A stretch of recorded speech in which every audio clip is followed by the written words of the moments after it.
Oh man. Let me say that I was hoping I was gonna get the night off. That's what I planned. I didn't even watch feeds last night after midnight because I didn't think I was gonna be doing an update today. Because I thought, the week's been pretty much, we know where it was going since the first 12 hours of the week. That Kirsten was going to be leaving, and that vote wasn't going to change.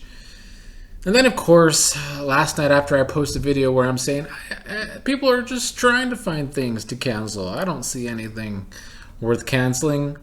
Here comes Luke, just casually dropping the N-word in a room full of people, including Jared being in there. And I thought I was going to have to get on here tonight.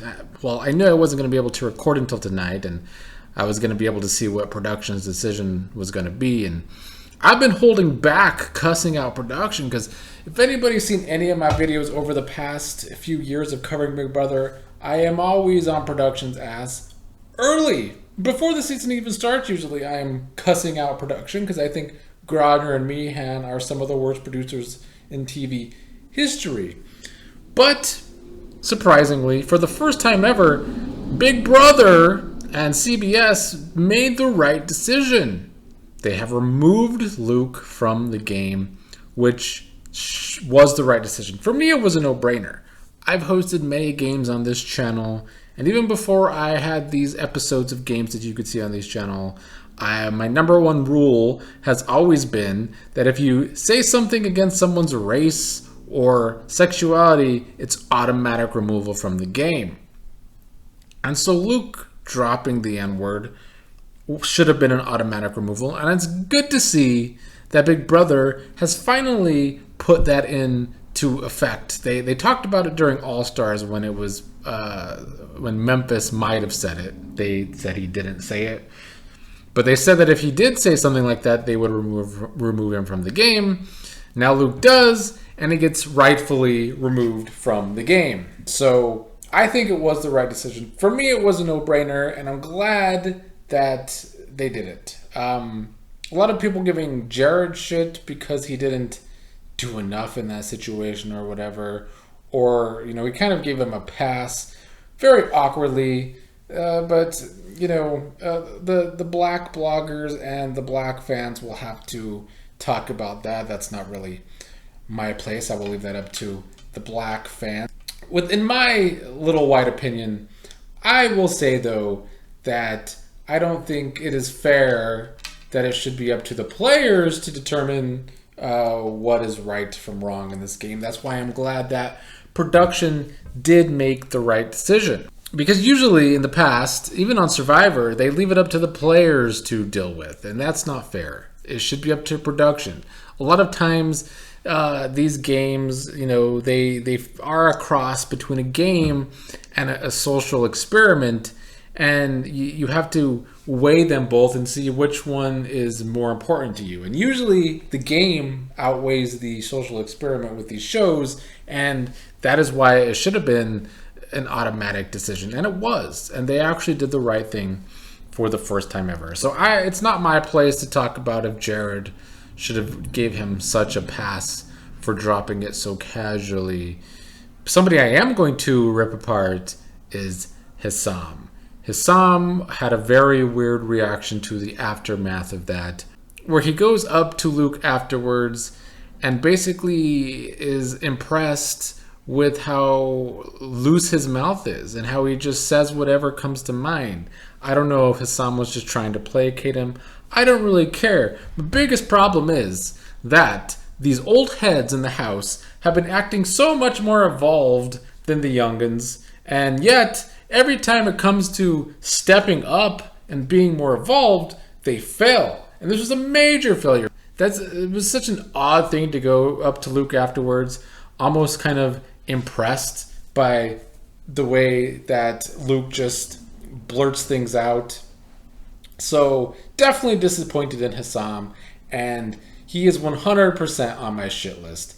And I think that it's time for the gloves to come off going forward. I've been nice, and usually I'm not this nice to the players.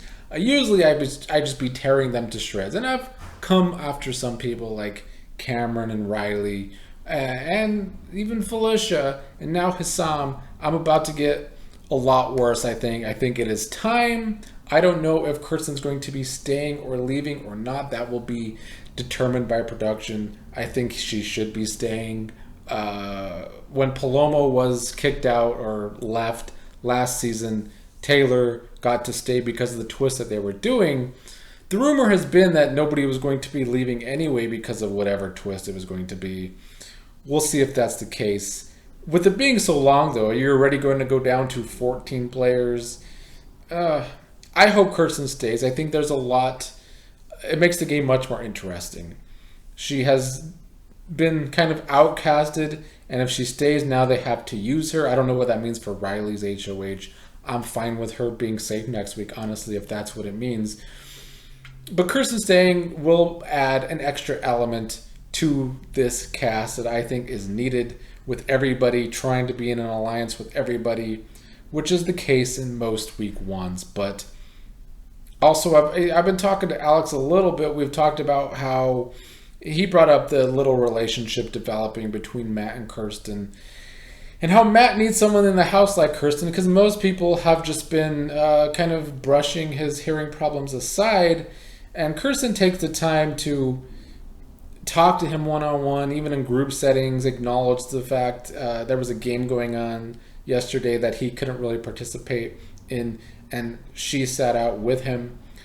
So there's developments there, which you would think production usually goes for stuff like that with possible showmances. We'll see if Kirsten stays or not. This could change many of things for production. We don't know when feeds are returning. Might not be until tomorrow, maybe even tomorrow after the eviction episode. A lot to be determined by production, but they did the right thing kicking Luke out of the house.